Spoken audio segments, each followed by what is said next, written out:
You ever meet somebody so full of themselves, so sure they're the center of the universe, you almost wanna see life slap them just once just to see if they'd still smack after?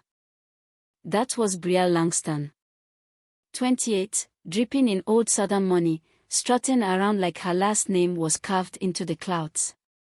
Real estate royalty, black belt in taekwondo, flawless heels, always that glossy lip and that look, you know, the one that says, this world was built for me.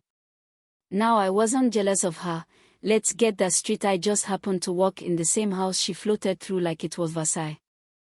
I'd been cleaning that mansion for years, 8, to be exact. Name's Tessa. I did my job, kept quiet, kept the place spotless, stayed out the way. She never asked where I was from, never looked me in the eye longer than a blink. Just called me Maya once by mistake and never cared enough to correct it. But one Thursday, that heat-heavy kind of Tennessee afternoon where the air feels like soup, everything shifted. She stood in the kitchen, arms crossed, nails clicking on marble, and asked, "Has anyone seen my grandmother's sapphire brooch?" Loud, like she was trying to wake the dead. Nobody answered. I didn't even look up, I just said, "It's in the study drawer, top left, I put it there Monday." Simple as that. She turned slow like a villain in a soap opera.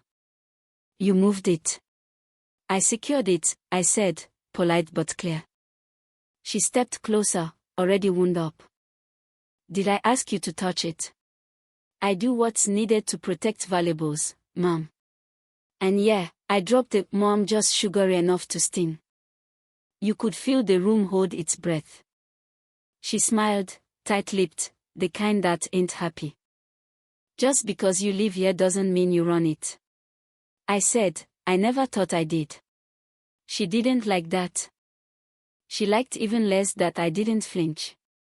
That night, I was in the study dusting shelves when I felt her standing behind me.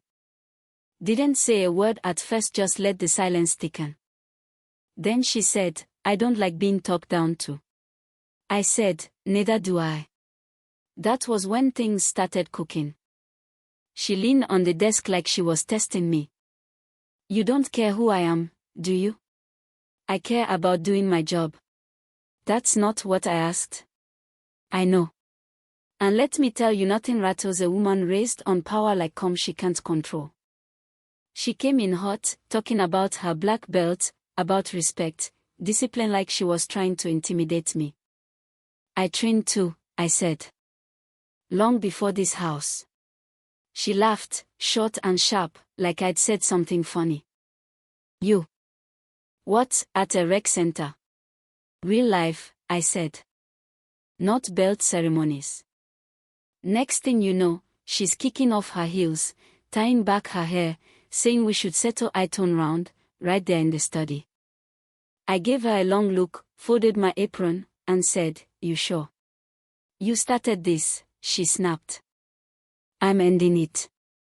That room was dead silent, just polished floors, thick curtains, antique furniture, and tension so tight it could snap. She came at me fast, perfect textbook sidekick, looked clean but didn't land. I tapped her wrist, just enough for her to feel it. That surprised her. "You've been practicing?" she asked. "No," I said. "I remember." And that was the moment she realized this wasn't gonna go how she thought.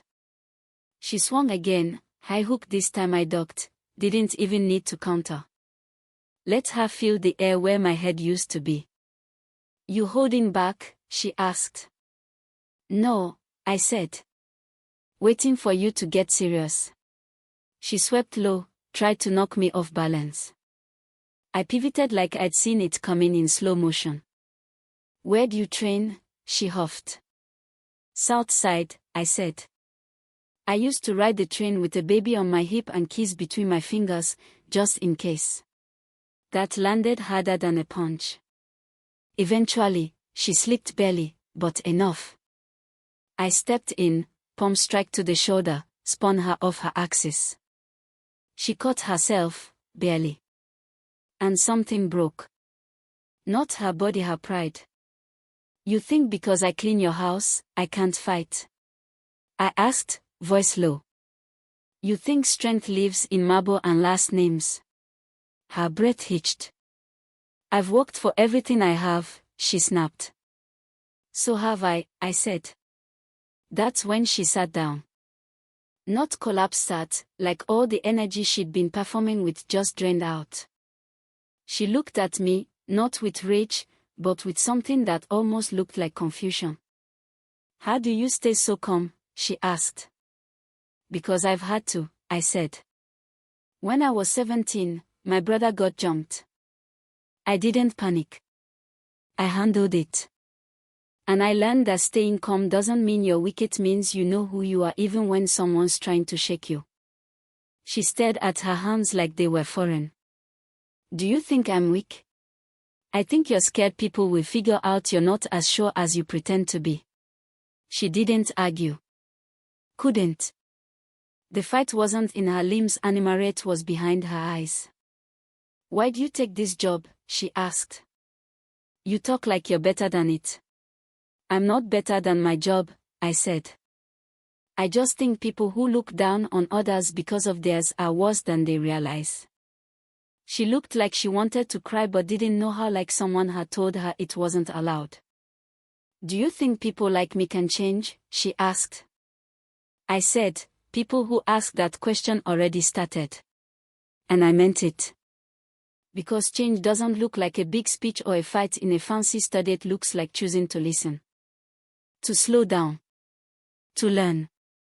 A few days later, she asked me to train her, not like a class, just one-on-one. I told her we start in the dirt, 7 a.m., mosquitoes and all. 2 weeks later, she was on her back in the grass, breathing hard, hair a mess. This is humbling, she muttered. That's the point, I said. 6 months later, she opened a women's outreach self-defense center, not under her daddy's name, but Hassan. She put me down as lead consultant. On day 1, we taught side by side. No belts. No mirrors. Just people learning how not to be afraid. Not just of violence of themselves. Of being seen. Because real power. It's not loud. It's not shiny. It doesn't need a certificate on the wall. It's knowing who you are when nobody's clapping. So now I'll ask you, what are you fighting for? Is it strength or is it the illusion of control? Drop your thoughts in the comments.